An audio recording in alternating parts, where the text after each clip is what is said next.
So far, no group has taken responsibility for the abduction, nor has there been any communication as to the demand for ransom for the release of the children and teachers. Traveling to Papiri in the Abuja local government area from Mina was another journey. For you to get to Papiri, where the abduction incident took place, you have to journey from Mina to Zamari here in Birnin Yauri. It will take about 6 hours. Then you hop over to Royal, and from Royal, you take another vehicle. If you're going to Abuja, from Abuja to Papiri, it will take about 30 minutes. At the school, it was a sorry sight to behold at the premises of the St. Mary's Catholic Primary and Secondary School, Papiri, when parents and loved ones of the abducted 239 school children and 12 teachers staged a protest with a free flow of tears, lamentation, anguish, dashed hope and wailing that filled the air. Some parents who had 4 to 5 of their children abducted could not hold back tears to speak to the camera, but said they only imagine what the children who are between the ages of 6 and above are going through in the hands of the terrorists. Such a view was held by 35-year-old Samson Najaja, whose 15-year-old son was abducted. According to him, he was a victim of kidnapping in 2021 and knew what he suffered in the hands of the terrorists, who refused Naira as ransom but safer currency. Therefore, he could only imagine what the children are going through. A teacher, Martha Matthias, whose husband was abducted along with the children, narrated how her 5-year-old daughter saved her from being abducted. When I took my baby, my daughter now woke up and saw them. She shouted. She now followed me. When she came out, she saw her daddy lying down. She now shouted, "Why your daddy?" She wanted to go to him. I now say, "Hold on, just come." They say if she did not go back, they will shoot her. She refused. They now put gun for her here that if she did not keep quiet, they will shoot her now. She said, how old is your baby? 5 years old. She said she must follow mommy and daddy. From there, one of them now asked me to go back and stay with the children. Both the principal, Felicia Gyang, and the head teacher, Blessing Amodu, narrated their ordeal. We heard bangings on our gates and the children wailing, crying, and we heard voices saying, in Hausa, meaning that we should pack the children and get money. We were there until after maybe there about 4, we heard kind of a helicopter hovering around, and we were not sure who was in the helicopter.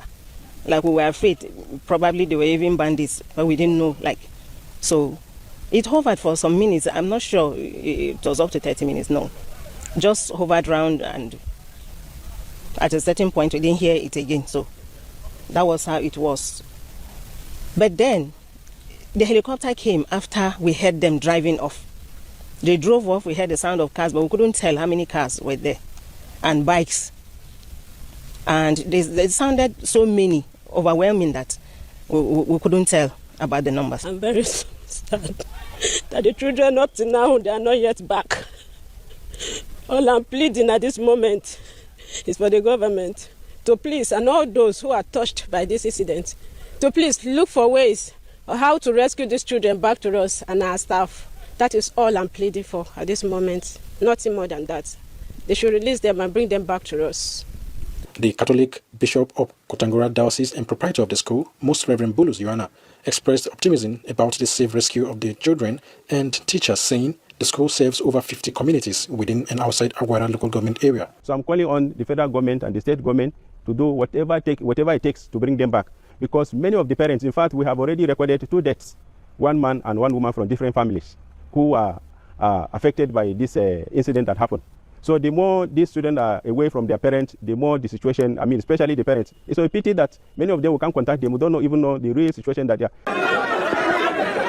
As we speak, till this moment, no communication whatsoever has been established between the terrorists and the school authority. The parents are hoping and can only hope. But the question is, how long will this hope continue as their hope continues to burn out till the government come to their aid? Zachary Omale, AIT News. Wow. You know, a lot is really going on in Nigeria. A lot is really going on. Do you know how many attacks happens just yesterday, 1st of December, Elo? You know how many attacks? Uncountable. Even the shocking part of this issue now, yesterday, which is the 1st of December, these people even strike in one of these casino villages.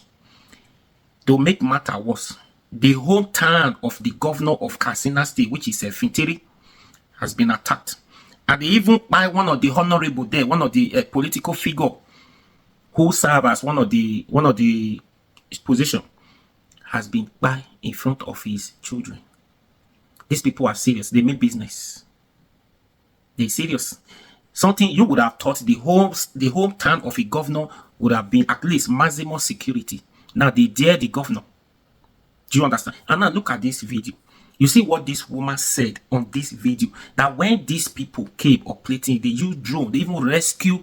No, this country is a failed country. Something has to be done urgently. Now the question is, if we live in a country that truly works, if we live in a normal society where things are working, laws are working, by now, aviation minister should be called for questioning. Yeah, he has a lot to answer. He has a lot of questions to answer. How can helicopters be flying on air to rescue? Because they said when these people were kidnapping in that school, helicopters were hovering around the air at the same time, even rescue some of them. And now they asked them, they said they don't know the helicopter, they don't know where they came from. How can we have a government who does not even know what is happening in his country? The state governor do not know what is going on in his country, in his state. The minister of aviation do not know what is going on. How many helicopters enter the country? How many helicopters goes out of the country? We see helicopters many times giving these people food materials, items, weapons inside bush. And definitely all those things you see inside bush, they have a hidden agenda. Because this is not for Nigeria. When you see all this, they are terrorist group helicopters supplying them material, weapons, everything is the bush. You see that they even paint some of this color with Nigeria flag or something. So we have a long way to go. This is not this is full evasion. They have taken over this country. This is full evasion. Watch this video, listen to this video to the end. We'll come back and talk about it. Very serious. A lot is going on in this country. God, only God will save your children. Please like, share, comment, and subscribe to this YouTube channel and be your guide. Don't for me. On earth is happening to Christians in Africa? And I was wondering if you could help us understand the problem correctly. If you want to understand what's going on in Africa, you need to understand that there is a deliberate, intentional push from the north to the south with a desire to make the African continent an Islamic caliphate, the first continent in the world that is fully Islamic. And that's exactly what we're seeing roughly around that band, sub-Saharan Africa, of which Nigeria is the hotspot, but not the only place. You have Cameroon, you have Chad, Burkina Faso, Central African Republic. You've got a bunch of countries along there where there is an intensity, where various groups are pushing down with the desire to force people to submit. And they will take over their homes, they will take over their villages, they are rampant in Christians, in attacking in brutal ways with machetes, with high-powered guns, with all sorts of different means. So much so that you've now got, not just from Nigeria, but it's about 16 million Christians are displaced and living in IDP camps, and in very difficult situations. And they can't really go home. It's not safe to go home. Their homes have literally been either destroyed or taken over.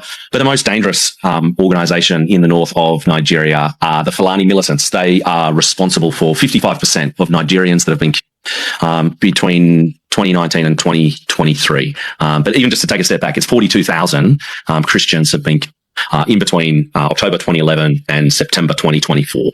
And interestingly, one of the things that's often said, oh, but Muslims are being killed as well.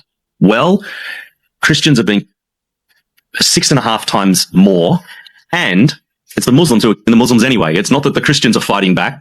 Ordinary people without any defenses are being systematically destroyed, driven out of their villages, abducted, forced marriages. The list is endless.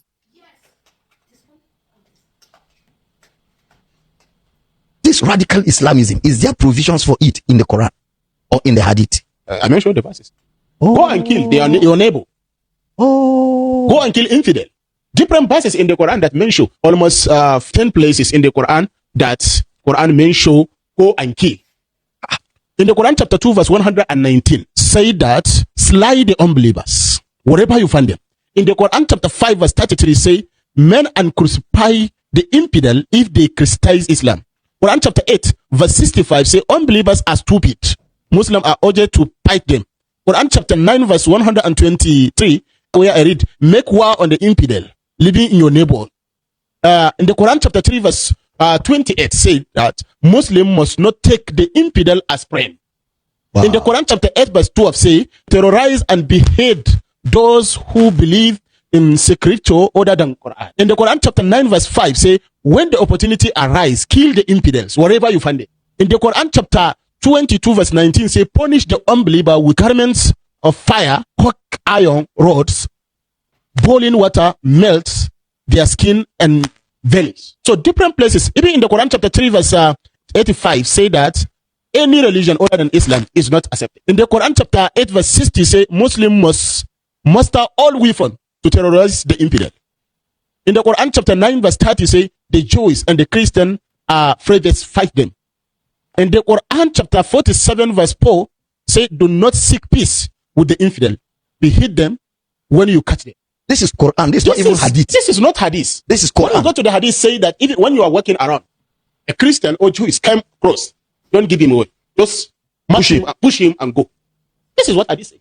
So all those jihadist terrorists, ISIS, Al Qaeda, Ansaruddin, Harakat al Mujahideen, Hamas, Boko Haram, ISWAP, Lakurawa, Kidnapper, all even this Bello trilogy they used to mention Allahu Akbar when they are killing people. Yes. So all this genocide that is happening in northern part of Nigeria, all of those things is teaching from Islamic.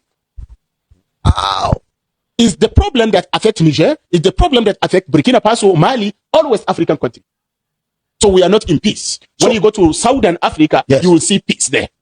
No any fight, no any problem there. Except when you go to Republic Democratic of Congo, where they are fighting against the mining there. So only problem there in South Africa, but here in West Africa, we are suffering with different. You can see a lot of passion coming in, and I wanted him to even continue. A lot of passion coming in, and all of that. This is what happens when people feel, perhaps him from his point of view feels they are not being protected. So if you were to intervene in this kind of scenario, how should the government approach this? Well, we speed up momentum. You know, I feel his pain, and when you see people like this speak, they have love for nation, they have love for this country. You understand? Because human lives matter, like I already said. I mean, the government has started, rolling out instructions, rolling out orders. So what the government should also be doing is that they should look at the enemy within. The insider threat is what is bedeviling our country, Nigeria. And also, at this point, they need to set up a board of inquiry to examine the existence of Boko Haram and the causative factor of Boko Haram. How did they come into existence? We must not let that die. We need to find out how they came about, the founders, and also the terrorism financiers. They need to go after the terrorism financiers. I've been on this studio many times to discuss about the secret trials of these terrorism financiers, and also the list that was sent to the federal government about the terrorism financiers. Where are the names? Name them and shame them. We need to start doing a lot of things, and also look at how they get their finances from, and look out for their commanders. Because what we are doing, Jeffrey, is that we're just killing the fighters. Okay. If you keep on killing the fighters, we will not succeed. We need to go to their center of gravity, and pull them from the top down to ensure that we make Nigeria great again. And also, I will use this medium to appreciate our brave officers and men for putting their life on the line to protect this country. Jeffrey, it's not easy for you to put your life on the line to fight for a country. And Nigeria, the only thing this government, all our soldiers and officers, is that they must respect them and ensure they don't pardon terrorists who kill our officers and men, because that will be a blatant, failure on the part of government. Reverend, let's come back to as we wind up. And just the way forward. Nobody supports violence, but we saw where you're coming from. But that's what everybody's trying to avoid, an escalation. Now everybody's talking about the escalation. What's the way forward? If you can do it for us in 1 minute, sir. The way forward is to remove Shetima, remove Ripato. He's a security advisor. Honestly, the advising. All his advice is to sack the Muslim perspective. If not, if he's genuine, let me tell you, all these guys are God. He has not been advancing well. He advances bias. And Shetima is a Muslim. The president is the Muslim. Is that not complete genocide to Christian in the political world? A complete genocide. The way forward, remove Shetima. And I stand on it, a one way forward. They are displaying Islamic agenda. They want to control the whole country. All Christians should wake up. Wake up from their slumber, says the Bible. Because these people are out to take over to the court. They will end up forcing every Christian to become a Muslim by force. We ought to stand on it. I've seen it. God has showed us. Can't you see the handwork that is moving towards Kwara? Can't you see what is happening? Right. The Kwara people kill their cow or do something, and they will turn it around to say it is reprisal. So reprisal has been approved in Nigeria. Then we are ready for reprisal. I said we are not going to stay like this, because I can't hand over my grandchildren to Islam. Because when some starvation hurt them, they will go into slavery in Islam. And this is the agenda of all Islamic terrorists to take over the nation. And the question, the nation is sleeping. It's sleeping. They have to wake up. These people that want to help the nation, they don't want to use them. But people are out with agenda to destroy Nigeria, both economically, both physically, both security-wise. They are there, calculating with the language of jihad. Well, quite powerful words. That's why I'm praying the way forward. These two people must be removed and bring Nigeria. Let it be Muslim, Christian. Nigeria is for all of us. Let it be Muslim, Christian, Muslim. We are all brothers. We are all one in the nation. You can't bring Islamic agenda to control the nation. That Muslim ticket to be. I will never vote Muslim, Christian. Muslim, Christian. I want Nigeria. We should be one. That is my target. And I'm praying that they will stand and look at this thing with a common sense. That Nigeria belongs to all of us, not particular people bringing evil agenda, satanic agenda to control the nation. And the nation is decaying. The moral standard is decaying. Well, Muslims are also killed. Christians are also killed. And they are proud to tell the world that Muslims and Christians are killed. Now, the question is the witness of the government. They cannot stop the killing, and they are telling that yes, Muslims are also killed. By who? Well, Reverend Achomo, you've been speaking in other fora where you've queried some of the comments of the peace envoy sent to Plateau State to interact with communities and leaders, yourself, inclusive, where you queried, her response in other fora where she tagged some of the killings as reprisals. And we've had the Muslim community represented in the conversation right here on this platform a fortnight ago, where they doubled down on the nature of some of the killings in Plateau State, to be precise, as being reprisal. In fact, I recall Mr. Salis said that there are some communities in Plateau that you cannot go to, even as a Muslim, that your life would be in danger. And they also accuse the media of not reporting some incidents that trigger some of these killings. So I'd like you to respond to that part of the perception about the nature of the killings in Plateau State as being reprisal, because it's coming not just from the peace envoy alone, but from other members of the Plateau community, this time from the Muslim community in Plateau State. What do you expect somebody that wants to take your land and take your village, your community? What do you expect him to do? He has a strategy to create a way that he will deceive the whole world, like the Hamas we are doing. Sometimes they will tell a child to pretend as if he has been shot. They will decorate him with something like blood and show the whole world. Al Jazeera will carry that Israel did. Yes, Israel has been killing. We can't deny that. But the propaganda that took place, they thought we are doing the same thing. And this is what is happening here. When they want to take your village, they will strategize to see how they will invoke you to make a mistake. They will provoke you to rape your woman. And nobody knows. They will destroy your crops that you have suffered. Put cows inside. When you come out, you attack in anger a cow. Then they will say they are coming for reprisal. But they will never talk about the destruction that they have done in the village. 151. What have they done? What reprisal is taking place in Adamawa, in Taraba? Is that reprisal? So if the federal government will approve and justify this reprisal, then we have many ways of reprisal too. When you destroy my crops, I have chemicals. We do not that we don't have it. We put it on our farm to avoid crisis. When their cows come, they eat the guy. Don't let them not blame us. It's reprisal. See, the Nigerian government approve reprisal. That is, then we accept it. We can do it. Not that we don't know how to destroy. But they have been wicked up destroying farm crops. Even the one you brought home, they will follow and burn it down.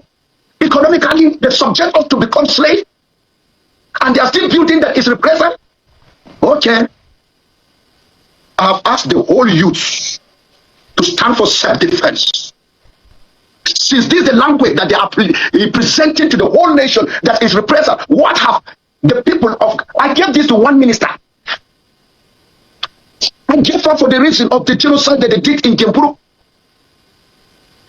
And I heard her, she was saying that she was justifying, even proud. She doesn't know she was carrying the blood, the names, the skeletons of those that are now in the grave on her hand. And she's talking to them. She doesn't know that they kill you, they nail you, they shed your blood, 501 people. It was reprisal. And she was justifying it. That woman on senior advisor to the president, but don't blame her. It is an agenda given to her by Islamic agenda. She's speaking the money. She was not ready, but the blood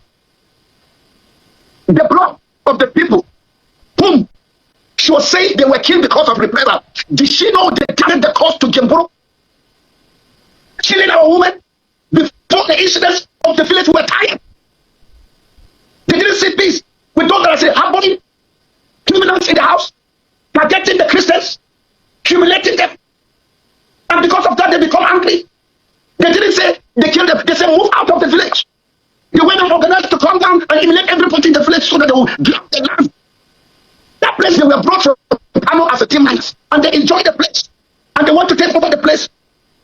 Okay, the federal government should do what she can do. She should never arrest anybody that kill a cow through chemicals, because we will start keeping, we want to avoid any problem. We will start putting chemicals on our lands. And if the cows die, we are ready for self-defense. It's not like before. Let me tell you, withdraw soldiers, you will see peace. Withdraw the Nigerian army, you will see peace. Especially the security have been polluted with the absorption of the repented Boko Haram assisting, and they are the ones that are giving information. They are still with their brothers in the bush. Let me tell you, the Nigerian government has is tight. Tinubu is saying he's going to recruit 20,000. What will be the number? If Christians are up to 2,000 in that 20,000, then we say they are tight. It's to absorb Muslims from all over, including visitors that came from Niger. They kept them indigenous, and as citizens of Nigeria, they will be there. All right, Reverend. Why are they there? If I may come in here, Reverend. Apology, we're totally out of time. I can see the passion exuding from you. We had to bring you because we've had Islamic representation here. Sheikh Gumi was with us, I think, last week on his position. Yeah. The biggest liar, the biggest destroyer, the one that collects money from federal government to compensate his people in the bush. It's another way he has made the federal government to become an ATM. The one that lies that we are buying. All right, Reverend. Well, Sheikh is not here to respond to the allegations. I'll just reiterating the fact that. Sorry, Reverend. Just reiterating the fact that this is for us to bring balance. But let's bring it to the studio as we wind down. We'll come to you to wrap up in 30 seconds. Mr. Dixon, if you can do this for us in like 1 minute. With both the Muslim and the Christian. And this is what we have for these past 2 weeks. In fact, even destruction of crops. We have not come across a news of hunters anywhere. The Fulani are come. The Senate sent their committee on security to come for findings in Plateau State. And I happen to be there because all my aim, my target is for us to have peace for years.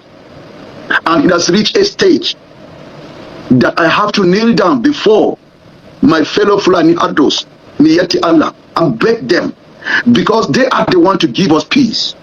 And that is undiluted truth.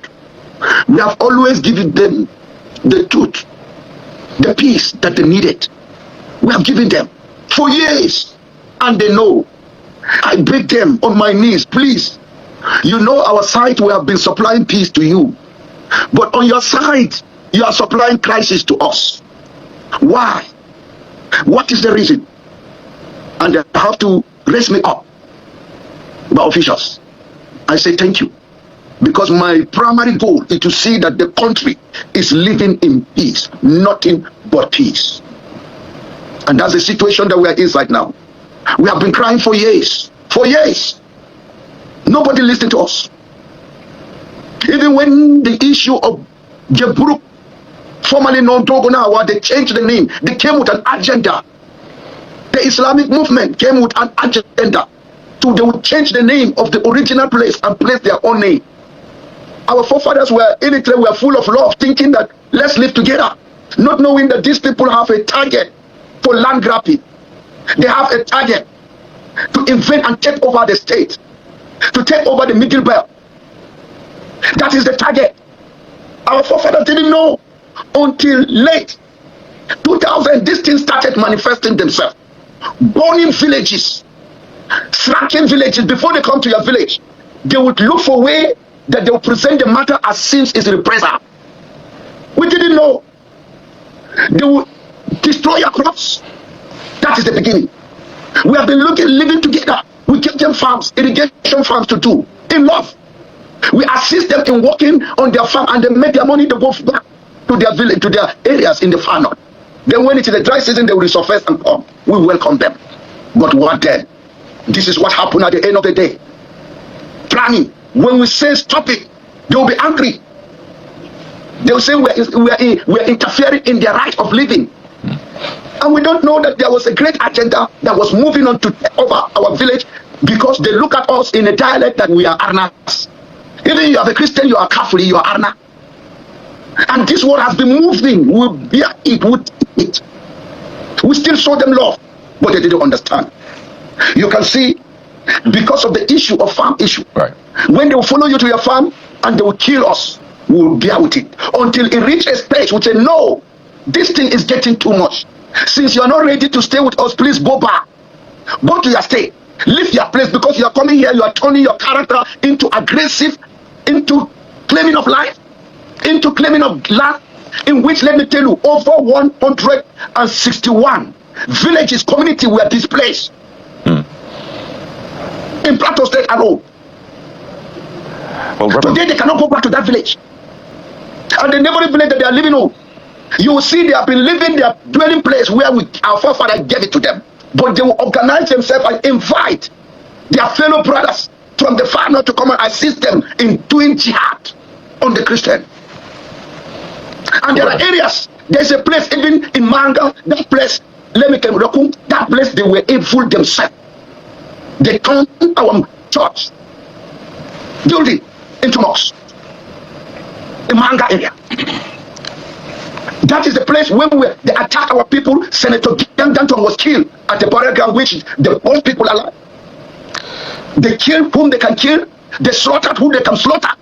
We went for mass burials, not knowing that they used the mass burial to bring an attack. Reverend, this is really sad. I've listened to you time and again, and every time I hear you speak, the pain is always fresh, the way you narrate it. I want to just, for the benefit of those who may not understand the language, what does Arna mean, just before I come to Mr. Osaje here in our studio?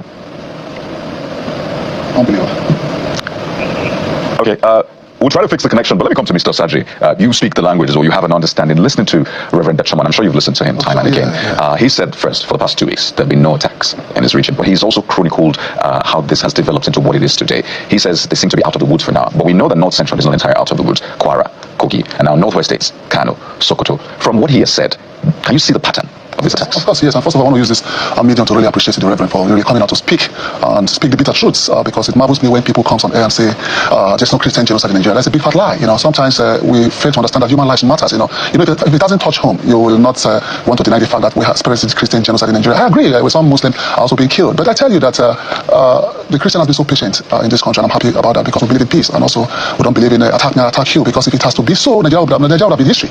But what we need now is that we need a reconciliation, and this talk, genocide talk, must not die. This is the time to keep on talking about it, so that the Supreme Muslim Council, the Christian Association of Nigeria will all come together and say, hey, enough is enough. He made mention of RNA. RNA means unbeliever. You understand? That's what he meant about RNA. And we need to start, watching or listening to our preachers, what they preach about Nigerians. If I'm in the church and you're telling me negatively about the Muslims, that should be checked. If you're in the mosque and you're talking about negative about the Christian, that should also be checked, because we are all human beings. We are Nigerians. We are living beings. Because if we keep on preaching hatred, the government needs to start looking at the church and also start looking at the mosque. That is the preachers and the preachers and also the imams. We need to start looking at them very carefully, because most of those statements, sometimes are very insightful. When you call somebody an unbeliever, when you see him, what do you do to him? So we need to address a lot of things in this country, and that's why I'm very happy that this talk must not die. This is the time for us to start speaking. I'm happy for the tweet of Donald Trump. If he had not tweeted, we've not seen all this action happening. Nigerians have been crying. I've been on this studio more than 120 times since 2008. Are you with me? And we've been talking about insecurity, talking about what has been happening in Nigeria, and it seems as if nobody's listening. But he took a tweet from the President of the United States to bring everybody into action. If it's going to take more tweets from international community to make Nigeria great again, we welcome that, because we cannot continue to live like this. But so far so good. I'm impressed with the actions from the presidency, and these actions speak louder than voice, and we've seen most of the commands and also some of the security design. But I tell you that we have a long way to go in this area of fight. Like now, if you look at the belt from Kogi, from Kebbi, Kogi down to Kwara, it has a corridor, and this corridor is where most of this criminal passes through to go and commit these criminal activities. Let's not give them time to sleep. The problem is that we allow them to sleep. When you allow criminals to sleep, they plan, they regroup, and they attack. So let's not give them time to regroup and also plan. The president last week made mention of recruiting more men. That will not solve the problem, Kayode. If you say you want to keep on recruiting more men, these guys, they still have the ability to kill the officers and men. So for me, I've seen it on many forums that for you to have an effective security strategy, don't just depend on the personnel. We just what we call force protection. Give them force protection so that they don't get killed like chickens. You can't have a soldier trained so hard and die cheap. Now, the president did not even make mention of technology, effective technology, because three measures are present when it comes to security management: the human factor, the technological factor, and the processes. A battalion of soldiers in this country with an appropriate technology can defeat all the terrorist groups in this country. What we need effective drones that they can use and go to these enemies there and wipe them out. So it's not about personnel. Because I can tell you, 5 soldiers can be in the base. Like we are here now, we can monitor what is happening in Sambisa. And all you just need to do, ascertain the eyes and the intelligence, surveillance, and reconnaissance information from the drone. Then what you need to do, then you send in any deliverable you used to send there to go and wipe out these guys. So it's not about personnel. I tell you, we have the personnel, but we need more personnel, as the case may be. But let's look at having a lot of drones. And I would advise the presidency and the chief of defense staff to establish drone battalions. We don't have drone battalions. Now, the Ukraine, they have drone battalions. And that's why they're still holding strong in their defensive line. So let's establish drone battalions so we'll be able to mitigate the loss of the lives of our officers and men, because it's so painful you have our soldiers being killed as if they're animals by this unnecessary human being who are not even well trained as our soldiers. I can tell you that the making of a soldier is very tough. You cannot just see how I saw the videos of most of these guys on TikTok, and I look at that and say, these are the guys killing our officers, these are the guys killing our soldiers. That's helps you that there's an operational error within the army, there's a tactical error within the army, and those errors need to be addressed. And one more thing, Kyle, you see, sometimes these guys, maybe next time we're going to talk about the organogram of this terrorist group. They are very, very well structured, right from their command, come to their intelligence network. There is no single strike these guys carry out without deploying intelligence. Before they go on any strike, they have men on ground who check.